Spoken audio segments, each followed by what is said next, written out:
The times that I've interacted with you and the few times that I've met you, you seem to be a very down-to-earth person. And that's a very interesting phrase that we use, down-to-earth, because in Arabic, the term for what the Prophet ﷺ asked us to do is tawada, which means to stay close to the earth. And so looking at that, I'm just curious how you've dealt with all these remarkable achievements. Shaykh Hamza, well, let me say one thing. And I have had a very varied life. Someone who finished his education, got a degree, but at the same time played international cricket. So normally when you play international sport, you have to be very focused. And it's to excel, to become the best in your country, you really have to have that tunnel vision. And normally it's very difficult to study. You can't do two. Most international sportsmen actually do not finish their studies. So because I did the two, I had a bigger perspective of life. So if you all you do is play sport all the time, and you have no other perspective in life, so everything becomes that sport.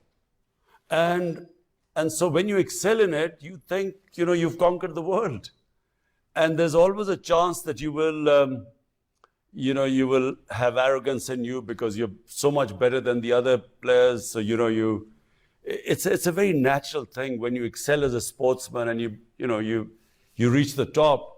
So others are not as good as you, and because that's your world, you have this a chance of, in my opinion, what is the worst quality in a human being? Arrogance. You can get arrogant. On the other hand, I played almost 22 decades of international sport.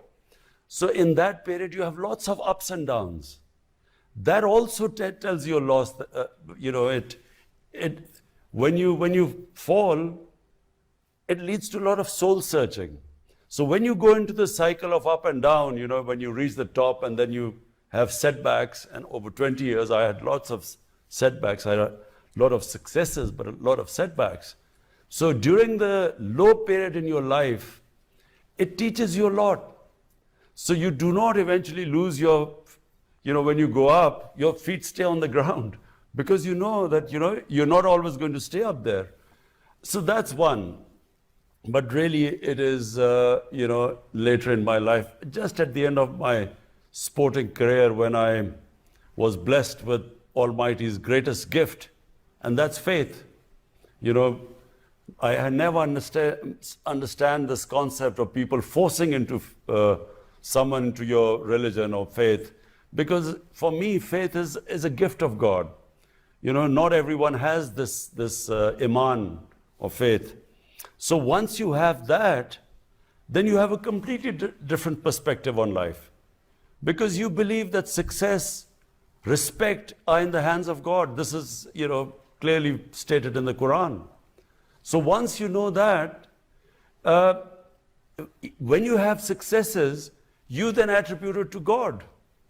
And you know that it's because of His will that you have succeeded. So arrogance disappears from your life. And then the most important thing, that you control what is the most destructive thing in a human being, is the human ego. If you do not control the ego, it is very destructive. And I've seen it destroy human beings.